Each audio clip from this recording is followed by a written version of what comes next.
If you've ever been close to a narcissistic person, you may have noticed times when they were under a lot of stress that they seemed to become someone completely different. Maybe it happened when you were breaking the relationship off with them, or maybe it happened when they were going through a particularly tough time. If you ever stepped back and thought, who is this person? I don't even know this person, when maybe you've known them for years. This is just a small piece of what having a false self can cause. What is the false self? Where did it come from? And why does the narcissist use it? Welcome to Looking Behind the Mirror, where we explore narcissism and take our lives back as we make sense out of nonsense. As a quick disclaimer, I am not a professional, and everything I say is based on my opinions and my personal experiences. If you are in crisis, please seek professional help. I will provide links below. As you may have heard many times, the narcissist is never really being him or herself. There really is no true self to get to know. But how did this happen, and what does it mean?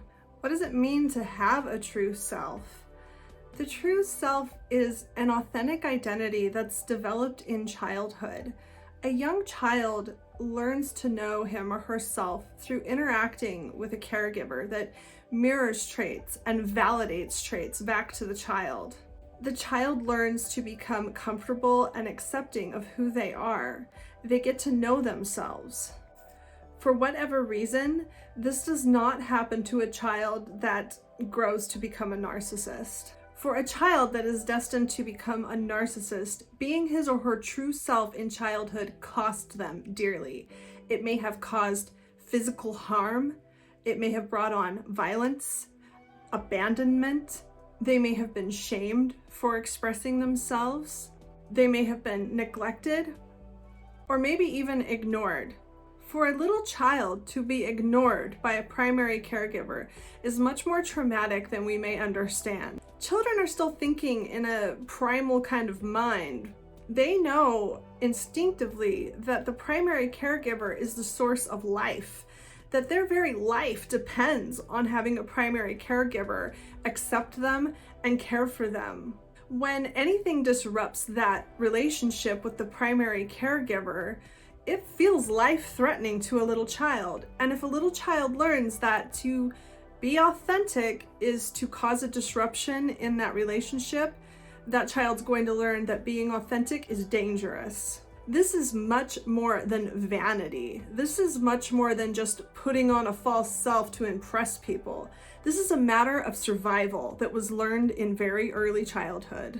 As most of us go through our lives day to day and we encounter different situations, we instinctively, and probably without even realizing it, are always thinking, who am I? We're always thinking, how do I express myself in this situation? What should I say? What should I do? What would I do? What would I say? A narcissist doesn't do this. When a narcissist is going through day-to-day life, they say to themselves, who should I be? Who should I be in this moment? How should I act? What should I say? What will look the right way in this situation? What can I do in this moment to keep myself safe? What can I do in this moment to earn acceptance and admiration? The narcissist doesn't have an authentic way to express him or herself. They never developed that part of themselves because it was never safe to even look at that as a child. They don't know who they are. There is no true self. This is why you might know a narcissist for decades even, and then suddenly see them in a situation they're not normally in, and see someone that you've never met. Because the answer to the question, who should I be in this moment, is suddenly a very different answer than any that you've ever seen. A lot of people, after seeing the Jekyll and Hyde behavior that is so common with narcissists, they think that the Dr. Jekyll, the nice guy, is the false self, and the Mr. Hyde, the evil, nasty guy, is the true self. This is an oversimplification and is not at all true. It's just that whatever situation the narcissist was in which being Dr. Jekyll was who they should be, that's who they were. And in whatever situation they behaved as Mr. Hyde, the answer to the question, who should I be in this moment, was Mr. Hyde. Both are not authentic expressions of who the narcissist really is. There is no authentic expression. The narcissist does not have an authentic self to express. You hear a lot about unmasking a narcissist, but I don't really subscribe to that idea. You can't really unmask them. There's nothing underneath the mask. Think of the false self as a mask with nothing behind it. It's just a black, empty void. The only way that you could really unmask a narcissist would be to cause what some people call a narcissistic collapse. I'm gonna do a whole video on collapse some other time, but a narcissistic collapse is basically when a narcissist runs out of validation, when there is no answer to the question, who should I be? Because no matter what they do, they aren't getting that validation that they need. They're not getting the narcissistic supply that they depend on to know what to do in the next moment. Who should I be in the next moment? How do I stay safe? How do I stay important and relevant? When nothing is working anymore, when there's nobody to turn to for this validation, they can collapse. And like I said, that's going to be a whole video on its own, because while this is very rare, and I think some narcissists might go their entire lives without ever going through a collapse, it's really terrifying to see this happen, because when narcissists collapse, that's when you see their true self. That's when you see somebody. It's kind of like seeing the Wizard of Oz behind the curtain, but the wizard is like a very terrified, frightened little child that just loses all of their defenses, loses every shred of identity that they've built, and just becomes completely helpless. And it's really scary, and it's really sad. As terrible, and I mean arguably evil as narcissists can be, I wouldn't wish a narcissistic collapse on my worst enemy. And ironically, when I've seen a collapse, it was happening to my worst enemy at the time.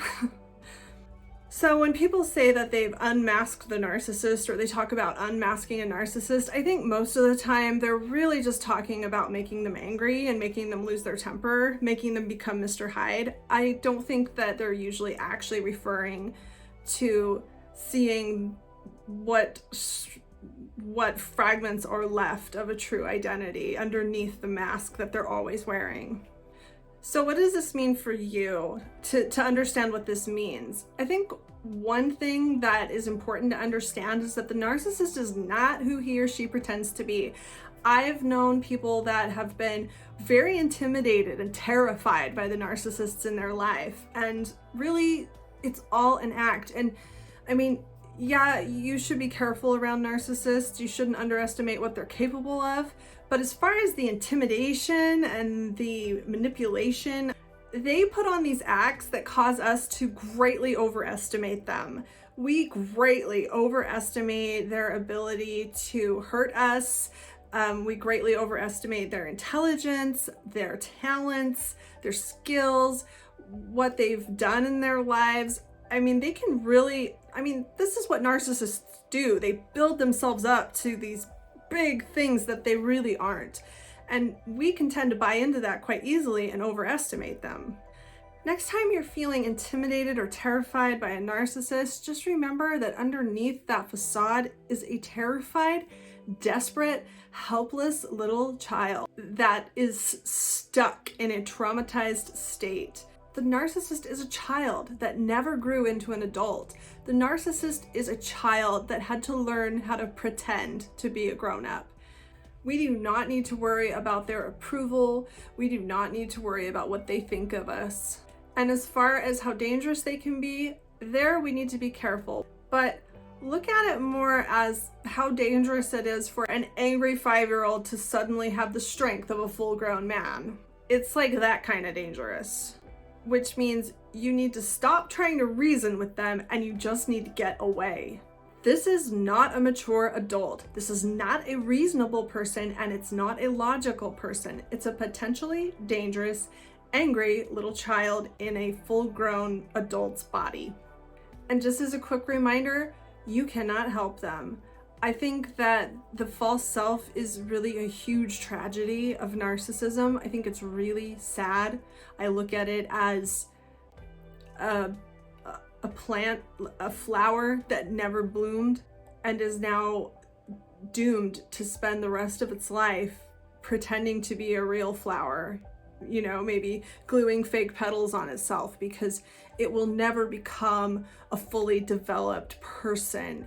Its identity will never be known to anyone, and I think that's really sad. But you can't help them, and they don't want your help. They want to stay safe. They want to stay important. And the only way they know how to feel that way is to continue to use this false identity that they've built.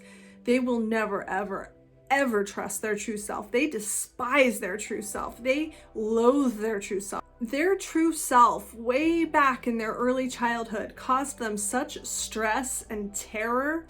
They are never going to want to look at it.